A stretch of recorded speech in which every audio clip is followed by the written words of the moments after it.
We're back after a bit of a hiatus for this podcast that previews football games. Turns out football games are sort of an essential ingredient for that. We have one this week, Nebraska's annual spring game. Fans will be in the stands. The team will be on the field. And really, what more do you need? We'll get into that. You're listening to the IAD Preview Podcast. I am Hail Varsity Managing Editor Brandon Vogel. And let's talk some spring football. We're breaking new ground here today. The first ever guest of the IAD Preview Podcast. The honor goes to Hail Varsity staff writer Derek Peterson. Would you like to give a Oscars acceptance speech since we're just coming off the Oscars? Well, I did not watch the Oscars, but I would like to point out that I have now been on your podcast and Greg Smith's podcast. So in the hierarchy of Hail Varsity coworker friends, yourself and Greg have created some pretty significant distance between Jacob Padilla and Aaron Sorensen. That's good. That's good to know. We'll find out. We'll find out how soon they listen to this from when they bring it up. Thanks for joining me, Derek. Slightly Oscars related note. Have you ever seen the movie No Country for Old Men? No, it's on my list, and every time it pops up on like social media as like one of the best movies, or my dad talks about it or something like that, I'm like, I need to watch this. There are a bunch of just incredible films that have been made that I've never seen, and they're on my list. But you know, like last night I watched Endgame for the 15th time. So like I think my movie taste is just really, really poor. Are you aware of Anton Chigurh, Javier Bardem's character? Have you seen any No Country for Old Men gifs? Nothing? Okay, we're starting totally from scratch here. I bring this up because the spring game presents some challenges in terms of previewing, at least previewing how I like to do it. Normally, I just have an internal dialogue with myself about all of the stats that I care a lot about, and most people probably don't. Well, there are no stats. There's only one team. They're playing themselves. So that doesn't work. So I came up with this idea of we are going to take a kind of choose your fighter approach. I'm going to present Derek with 5 sets of 2 options, 2 players, and he is going to choose one. Derek, when I sprung this idea on him, asked me, well, what is it based on? Who's going to have the better spring game? Who has the higher long-term ceiling? And I said all of those things, which brings me back to No Country for Old Men. There's a famous scene. Anton Chigurh, Javier Bardem's character, is like death incarnate. He's a hitman and he's psycho. He walks into a West Texas gas station. The lonely owner operator there has just watched death itself kind of walk into his gas station, and Javier Bardem, who has a page boy haircut, looks totally crazy, offers him a coin flip or tells him to call it. And the guy's like, I need to know what I'm putting up. I don't know what I'm calling heads or tails for. But that's the whole point. Javier Bardem either has a like coin flipping fetish, although I think it's a fate fetish where I'm not going to decide. I'm just going to flip this coin. And it will decide. And it's a great scene. You need to watch the movie. Yes, you're correct. But point is, that's the vibe we're going for today, Derek. Why are we doing this? Why not? What are the parameters? There are no parameters. So I'm going to jump right into it with maybe the biggest one. This is your first choose your fighter, Derek. Omar Manning, Samori Toure. Pick one. This is not the toughest one, but these were all tough in their own way because there are no parameters in terms of potential.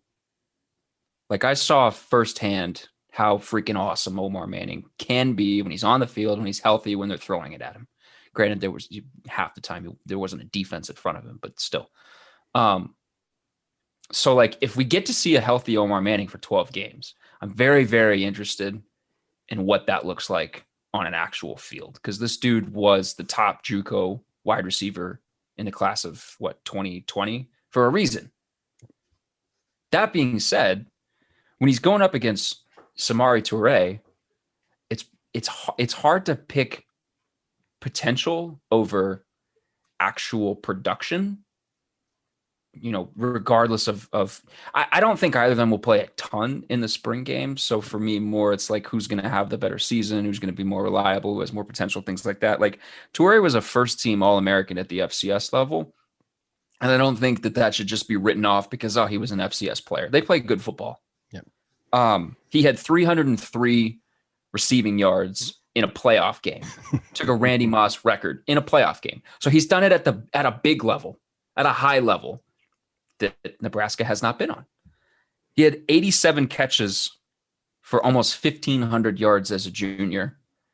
You don't get that kind of production by just being a so-so ho-hum player at the FCS level. I think he's a really good player. Will he have 1,500 yards in Nebraska's offense this season? Probably not. His production is largely going to be contingent on how good Nebraska's quarterback play is, which would then be an extension of how good Nebraska's offensive line play is. But I still think, like somebody asked us, you have 3,500 yards and 30 touchdowns to distribute amongst pass catchers. Like, how are you distributing it? And I said, I could see Samori Toure getting 1,100 yards and like 12 touchdowns or something like that. I could totally see him taking Stanley Morgan's 1,000-yard record. So for me, just because he's done it, and he's done it at a high level, and not necessarily saying that FCS football is the same as Big Ten football, because he said himself when he got here, the corners that he was going against at the FCS are not the same as the corners that he's facing in Nebraska's practice already. So I understand that, but he's still done it at a high level, and he's produced at a high level. And so for me, like, I'm excited about that dude, particularly because he's going to be playing in the slot. I think he's probably my pick here. Yeah, I think I would go the same for many of the same reasons. There was a good article recently from, I didn't write down who wrote it, but it was from 24/7 Sports about why more and more teams are putting their most dangerous guy, quote unquote dangerous guy, in the slot. And that's seems to be the plan for Samori. Omar Manning, I think it's important. It's I hope we get to see him. I should know we're recording this before we even know the final rosters for the spring game, or have heard kind of the last pregame word from Scott Frost. I hope Omar Manning plays. You got to see him in person. About 4,000 other people got to see him in person at that open practice on April 17th. I think that was the first time I'd actually seen him on the practice field for Nebraska. And I only saw it via photos, but even those kind of jumped off the page. It made me think, I'm like, oh, so this is why he was the most asked about player in the country to only play 5 snaps in 2020. Because he looks different, and Toure is a different guy in that regard, but he's done it. And, it's going to be a jump up size wise. I think is probably the key, which you mentioned, but it's a really high level of football. Those Montana teams were in the playoffs. And we'll have another FCS guy coming up a little bit later here to choose from. So let's move to defense. I debated which one to do first, but we're going to go with the secondary. Nebraska's got 2 starting safeties back, but I think you're going to get a pretty good rotation there. So your next pick one, safety Noa Pola-Gates or Myles Farmer. If you're taking what Travis Fisher says at face value, he's got like 3.5 starters at safety. And I would tend to take what Travis Fisher says as face value. This was the hardest one for me. So fitting that we do this second.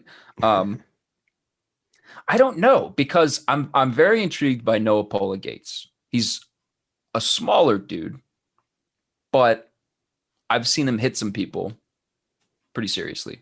I'm not worried about his mentality or his kind of edginess to play safety. But there's Myles Farmer, who got into a game for like 5 minutes and then had 2 interceptions and then didn't play again. Yeah. And this was a guy, like you and I have talked about this before. You are super high on Myles Farmer. You always have been super high on Myles Farmer. And as he's sort of been here, I've been like, man, I am very interested in seeing what this dude looks like on the field. I'm even more so. I think this spring game presents an opportunity for Nebraska to do some stuff with Cam Taylor-Britt, move him around. And because Travis Fisher tends to cross train all of his guys everywhere, I wonder how much like corner Myles Farmer has played. I wonder how much nickel Farmer has played. I mean, he feels like a guy who might be able to go down into that role. Like if you have Isaac Gifford playing that role, Farmer is what, 6'2"? He's a bigger dude. I feel like he might be able to go down and play some snaps in that role.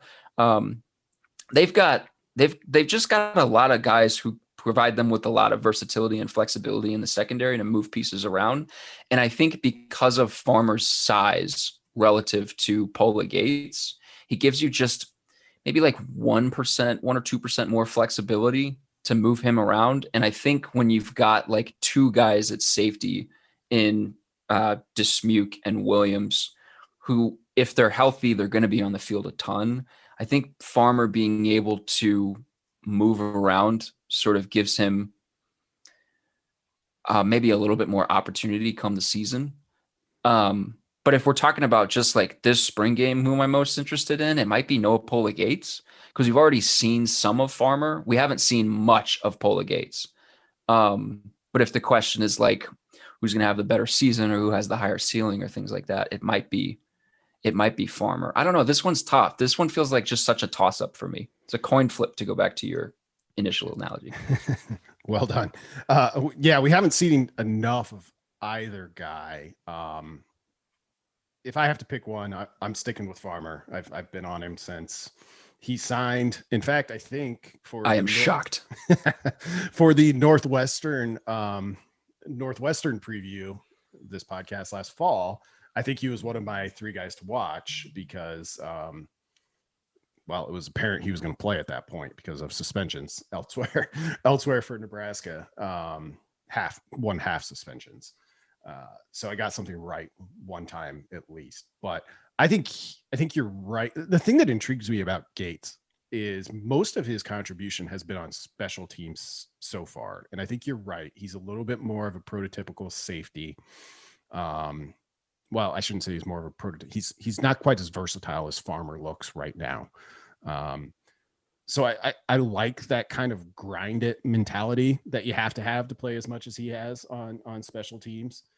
And I think we'll get a good look at him in the spring game. Farmer, I don't know how long of a leash he'll have. He's still coming back from injury. He's been practicing. So Farmer's my guy for forever and ever. But I think you're right in terms of this coming game. It's going to be good to get a good look at Noah, just because he was a highly touted guy. He was a very big late get for Nebraska in that class, and he's done the dirty work so far. So now it's time to see what else he's ready for. Well, the thing that's interesting too is Braxton Clark has not had live reps this spring, or at least he hasn't had many that we've heard of. And like you said, we're recording this before we know. I don't know if he'll play a ton in the spring, if at all. So if he's out, then and Quentin Newsome is like your first team guy, who else is at corner? You've got Nadab Joseph on one side. Who else is at corner? Probably Tamon Lynham.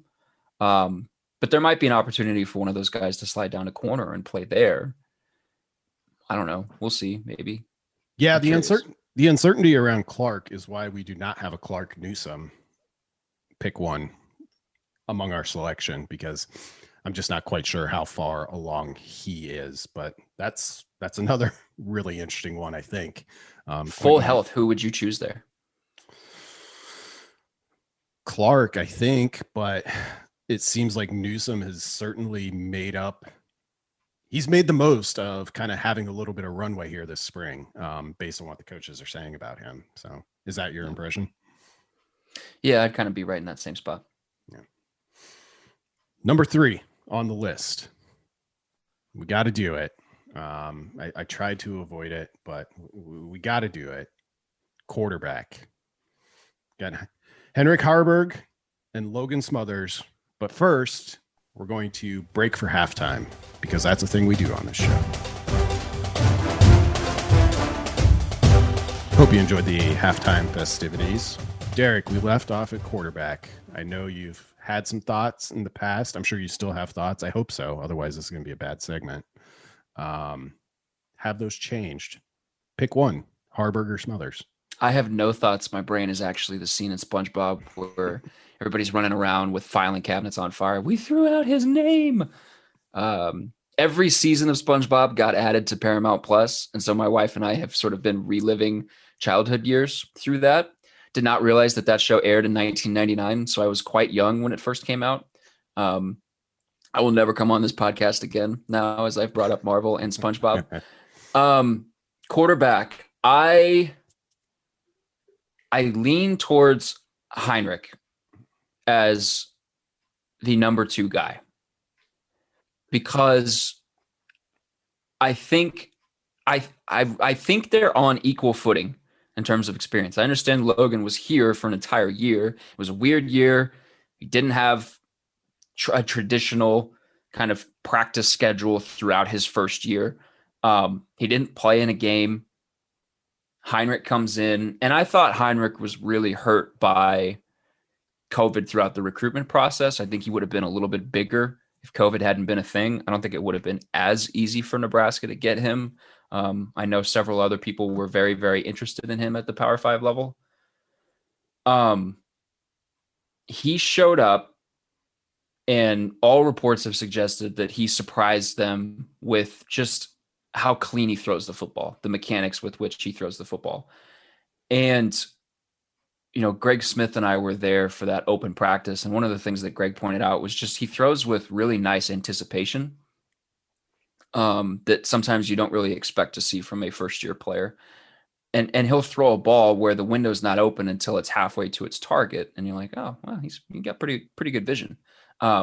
He still makes freshman errors. He still overthrows some people. He put a couple balls in the dirt in front of guys. But just in terms of just pure mechanics, like Heinrich, there's something about Logan Smothers' throw that just feels like he's pushing it a little bit. And perhaps they still have some work to do there with the mechanics. Now he's a really good athlete. We saw that as well. When he takes off, he can really go. And he obviously has a year advantage in terms of just being in the playbook over Heinrich. But at the end of the day, like, I think this offense, you just have to have a much better passing game than Nebraska has had for it to operate the way that Frost wants it to operate. And I think that Heinrich can probably do that right now a little bit better than what Smothers can do right now. I don't know that the ceilings of the two guys are drastically different or that far apart, but I still think, and I thought this coming in, like, I know several people, and this bothered him, several people wrote him off as just sort of a filler, a scholarship filler, a local guy that was a good story, didn't really have a chance. And I didn't think that at all after watching him. I thought this guy looks like a Power 5 quarterback. So, to be at this stage where we are, he's still got a long way to go, but I'm not surprised to see him really kind of firmly in that competition for the number 2 spot. I think he can win the number 2 spot. Yeah. I'll admit to being a little bit surprised, and not because I thought he was filler or, a strange COVID year and he was the quarterback they could get. I'm surprised he's in this conversation now just because he is coming from Class C2 football in Nebraska, and, like, no disrespect at all. That's what I played in high school. Like, so, I understand, like, well, I don't understand how big that jump is, but I know where the starting point was, at least 20 plus years ago. So it's also probably drastically different. This one's tough, and because it's pre-spring game, I'm gonna stick with Smothers because I want to see Harburg. I want to see him throw, because everything has been so glowing. And you're right, he has come in, I think, and surprised even the coaches with where he's at. It's just, it's a hurdle I can't get over until I get to see him a little bit for myself. And really, I haven't seen much of Smothers either.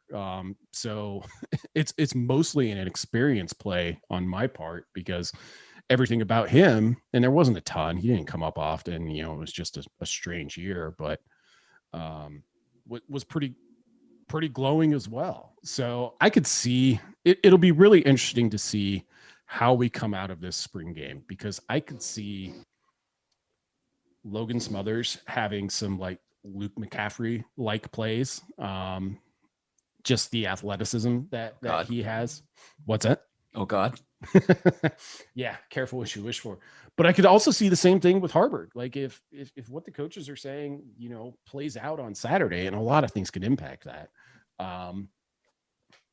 And given everything everyone has heard leading up to it, maybe he comes out as like the hot new thing. So I think this one's totally up for grabs. Your point about the passing offense, I think, was a really good one. We kind of, or at least I enter this season looking at, if Nebraska has to keep running its quarterback as much as it has, it's a problem. And it's been a little bit of a problem, not because those plays don't work. They do. It's that the others haven't followed along with it. So, if you had a guy, and I know Harburg is an incredible athlete as well. He's just taller, who is more comfortable passing more often than, limiting. If you had to limit the amount of QB run, I don't know if that's the worst thing. I guess that's my overall point. Yeah, a couple points. I think, another reason why it's going to be super important for that passing game to take off, why it's going to be important for them not to run Adrian as much, is because, we're talking about the number 2 battle being tight, but the drop off between Adrian and those guys in the number 2 battle is significant. I'm not going to deny that. So you don't want to lose that guy. Another point that I wanted to make, I wonder too, Manning versus Toure was the first matchup we talked about. I took Toure as a safer pick. I think Pola-Gates versus Farmer. I think Farmer was the safer pick. This one definitely is the upset pick of the two of them, probably for me, going with Heinrich. Have you wondered why maybe the talk around Logan has been more muted than it has with Heinrich? Is this something that do you feel like it's been more muted? First of all, are you curious that we haven't heard more about the progress that Logan has made, or maybe it's just a situation where we're asking about Heinrich because he's the new guy and we're not asking as much about Logan? I think it's a little bit of that. But when I think back about, what I can recall hearing about Smothers from a practice this spring, the first thing is we're working on the throwing motion, which we know is kind of Mario Verduzco's life's work, how to throw a football. And I don't say that facetiously, like seriously, that it is. So it's not a surprise that comes up pretty often with him. And, maybe a stray, like he looked really good today, but it hasn't been anything in depth. I think some of that is a little bit, the saying is that the most popular guy in the room is always the backup quarterback. But I'm starting to wonder if that doesn't transfer down, because if we started with a pecking order of Martinez, Smothers, Harburg, and Martinez, by all accounts, looks really good this spring, then we've just moved on to the backup's backup, who is now the most popular guy in the room. Yeah. I think too, one thing that's worth pointing out is that Matt Masker has been a help for Heinrich just because of that previous relationship that they had. And all accounts are that Adrian has been really, really great for both of those young quarterbacks, just as somebody that obviously has the job that they both want to have at some point, but him helping them sort of understand the offense and being a sort of a soundboard for questions.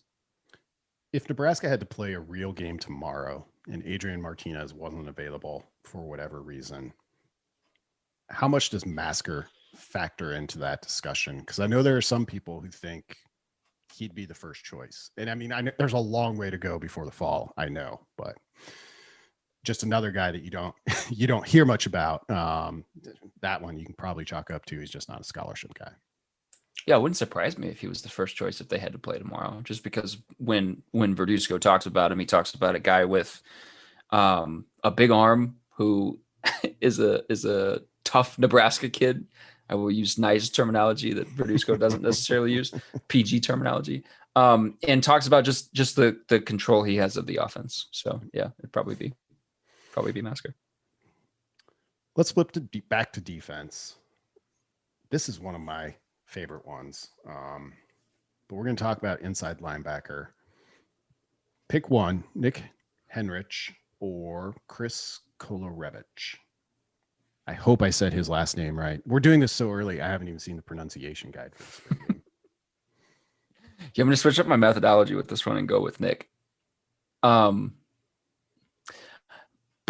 most accounts, Kolarevich is going to be a regular presence in the defense this year. He's just another one of those guys that comes from a good FCS program and he's played a lot of football. Seems like a guy that Barrett Ruud can trust right away. As long as he sort of picks up the nuances of their defensive scheme.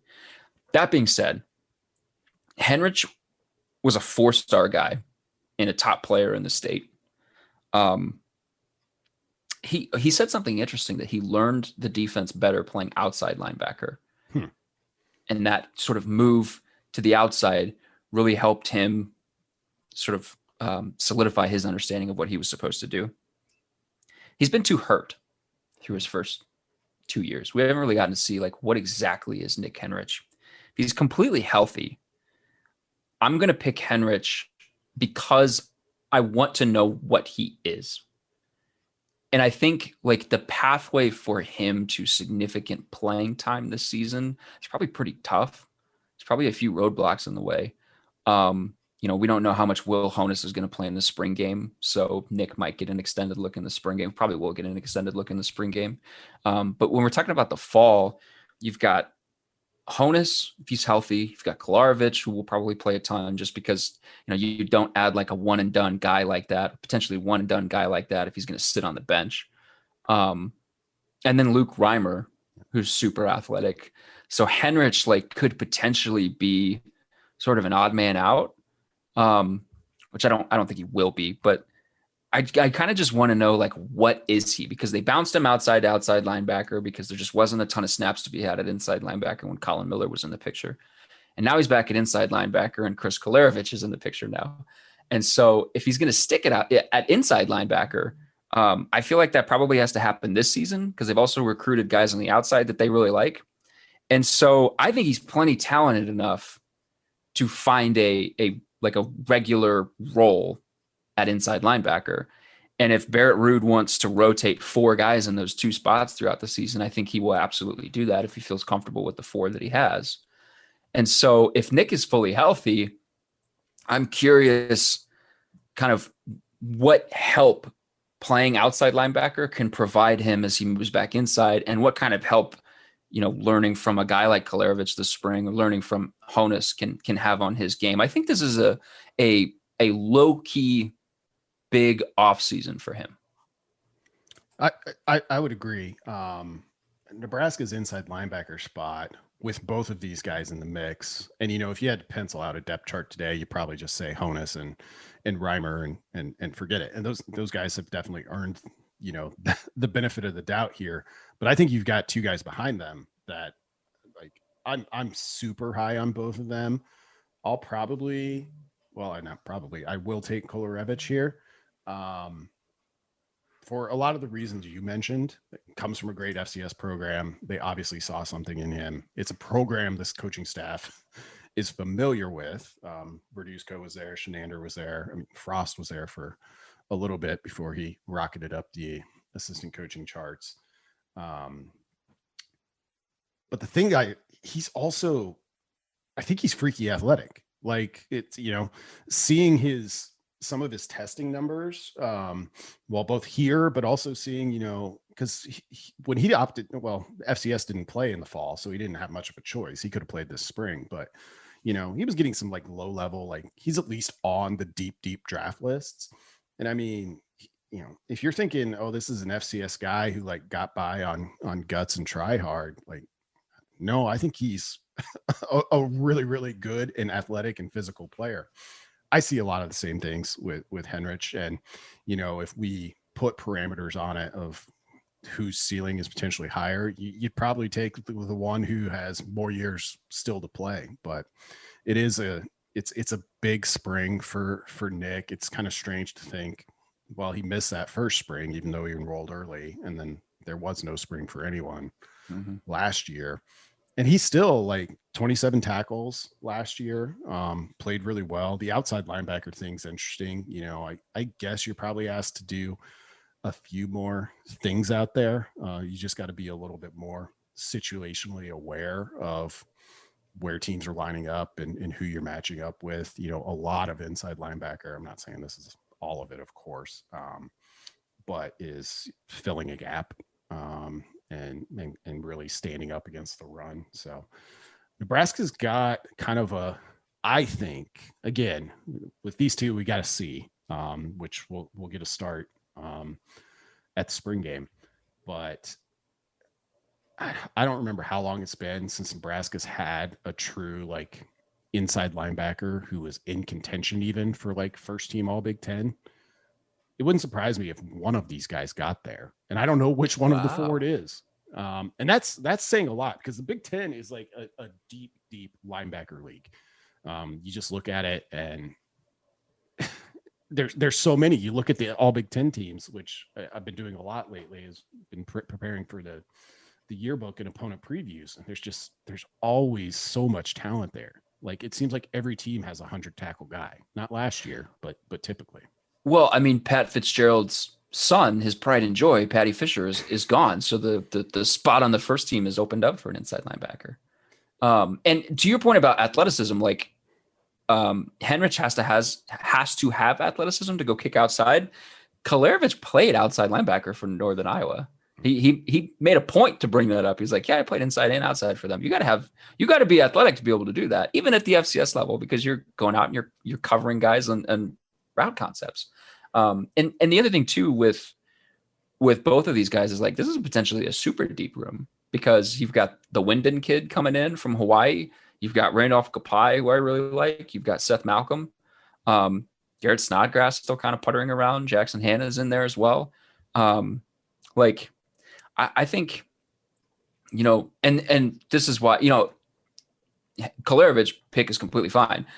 One of the reasons I went with Henrich is, you know, like I said, because he's got three guys, I think, in front of him that he probably feels like pressure to try to close the gap, or maybe not. Maybe there's not a gap, but, you know, close the gap between those three guys, because he might also feel like there are some dudes lighting a fire right under his feet at the bottom of the ladder.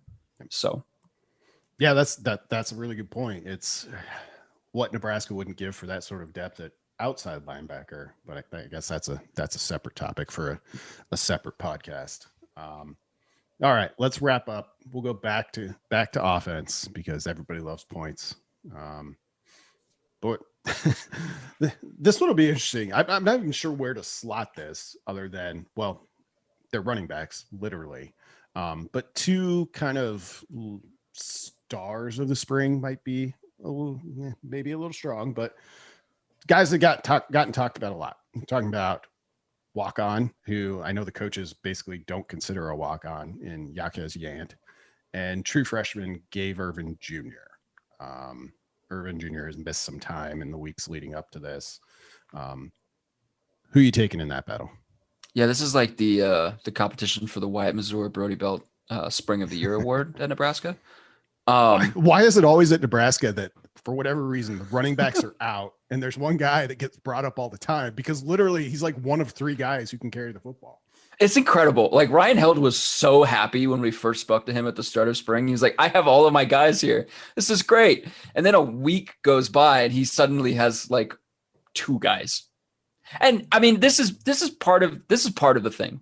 So I want to sort of temper my expectations for like what we're hearing with Yant and what we had heard with Irvin, is because we've seen two practices. In those two practices, Ramir Johnson was out for both. Savion Morrison was out for both. Ronald Tompkins played in the second one. He did not play in the first one that we watched. These were a week apart, I think.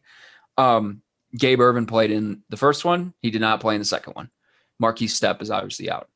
So Stepp has been out for the whole spring. But for the other guys, it's possible that like the practices we saw were the only practices they've missed. Now, I think with like Johnson, that is maybe least likely. But for somebody like Irvin or for somebody like Tompkins, who just missed one of the two, like it's possible that they haven't been missing a ton of practices and you know, we're making a big hubbub of nothing. And, you know, to that point, Nebraska hasn't said a ton about what's going on in the running back room in terms of like availability for guys. That being said, one of the best, and I just wrote this at hailvarsity.com, one of the best abilities at the skill position is just availability. We saw this with Omar Manning a year ago. It's why you and I both felt a little bit more comfortable picking Samori Toure, because we think he's going to be there more often. Yant has, by all accounts, been there all spring. And this dude is not he's not a Brody Belt or a Wyatt Mazur kind of running back. All respect to those guys. Wyatt was awesome. Brody Belt did well in his spring that he had. Yant is 6'2", and Travis Fisher said he might be pushing 250 pounds. That is a big dude. And when we saw him, we just published a story on Monday morning, whatever this is. This is Monday morning, right? That's correct. Yeah. Time is a flat circle. With a picture of Yant, and he looks like a big dude. He looks like a physically fit dude. And I think it was Sean Beckton that said he came in last July out of shape. Doesn't look out of shape right now. So you've got all of that. They've been talking about him. They've been talking about, like, Greg Austin says, yeah, he will run our linemen over if we don't get out of the way, which is like maybe a good thing, maybe not a good thing. But then you look at you know, high school production. He had 583 yards as a senior, 908 yards as a junior. So he wasn't relied upon heavily like you would maybe expect to see from a guy that size at the high school level. He did have 10 touchdowns in both seasons. Maybe he's a guy that they feel can be like a goal line power back. Maybe he's a guy they feel can be like a short yarded situation kind of back, and not necessarily, you know, like a typical number 2 guy. Irvin, like, I looked at this as well, true freshman production from running backs. Unless you've got a guy, you know, what I found was that the 5 stars, the really highly rated running backs, they got a lot of opportunity, but opportunity didn't always translate to production. The 5-star guys that I looked at like 400 something running backs that have signed to Power 5 schools over the last 5 years. 5-star guys averaged something like 350 yards in their first season. Now, they had more carries on average than 4 and 3-star guys, and obviously more yardage because they had more opportunity. But of the 25 best seasons amongst those true freshman running backs, I think only 5 of them came from top 100 recruits. Like, you're just not going to get a ton of production from a first-year running back. And particularly at Nebraska, Maurice Washington is the only one who has played a significant role as a true freshman. Marvin Scott had 24 carries for 62 yards last year. Now, it was a weird year. They only played 8 games as opposed to a typical 12. But the year before that, Ramir Johnson had 21 carries for 64 yards. So the last 2 years, they just haven't run their true freshmen a ton. They had Dedrick Mills, so maybe that's the difference. But I'm not overly concerned about Marquise Stepp's health until we get to the summer and there continues to be problems. So for me, I think I might pick Yant. Yeah. I like that pick. And I'll get into why here a little bit, because I look at both of these guys, and that's kind of the key question for me. I'm like, okay, we've heard good things about both of them. Is one of these guys like capable of being Nebraska's, say, 3rd leading rusher this year or 2nd leading rusher? Or are we just kind of waiting for some like nagging injury stuff to work itself out? And we've got a wide open battle. I think we'll have a wide open battle in the fall, no matter what. And I do kind of think if that's what we're talking about, and you mentioned the story you did on freshman running backs, definitely go check that out. That was a great deep dive into. It's always important. One of the things I try to do on this podcast regularly is just like set expectations. Like, here's what's normal, and you know, adjust from there. If you expect something higher than that, why? If you expect something lower than that, why? With Yant, because he's a little bit more of a specialist. So you mentioned, you can look at his numbers and know that, okay, he wasn't like, well, we ran the ball 60 times a game, and if he could handle 48 of those carries, we gave them to him. But the 20 touchdowns tell you that, he was, I get Strong. This was a guy who I don't think he overlapped with your first season. I get Strong Amani Cross vibes from Jaquez Yant. Amani was a physical freak. He was from a small town in Georgia. He was like Nebraska's, I think, second or third back in whatever class he was in, but he was just there. He was like, he was up for whatever. There were times when Nebraska needed to lean on him. He had a huge run against Wisconsin, which shocked everybody because he's like 240 pounds and chiseled from stone. That's the kind of vibe I get from Ant. Like, you can look at it, much less the photo that's on Hail Varsity this week. You can look at his bio picture on Huskers.com and just be like, oh yeah, that's a big dude. Yeah.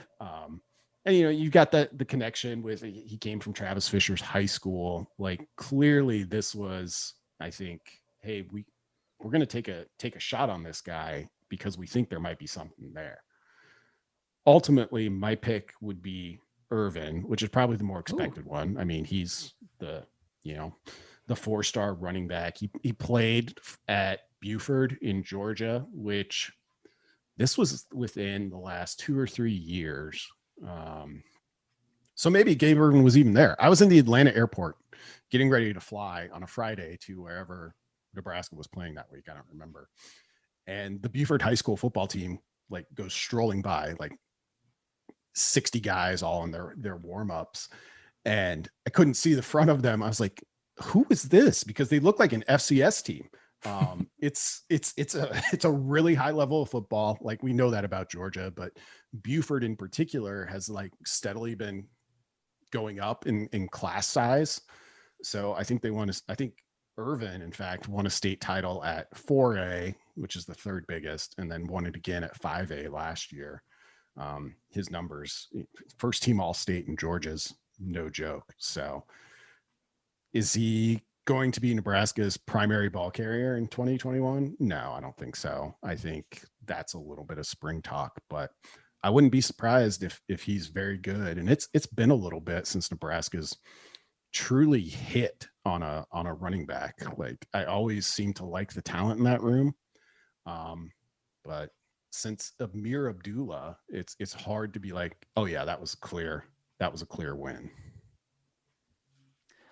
I think some of my favorite Brandon Vogel stories are these stream of consciousness stories of when various football teams walk by you, because you're watching UCF in the Peach Bowl or whatever it was, and you see Auburn for the first time. That's one of my favorite all-time stories.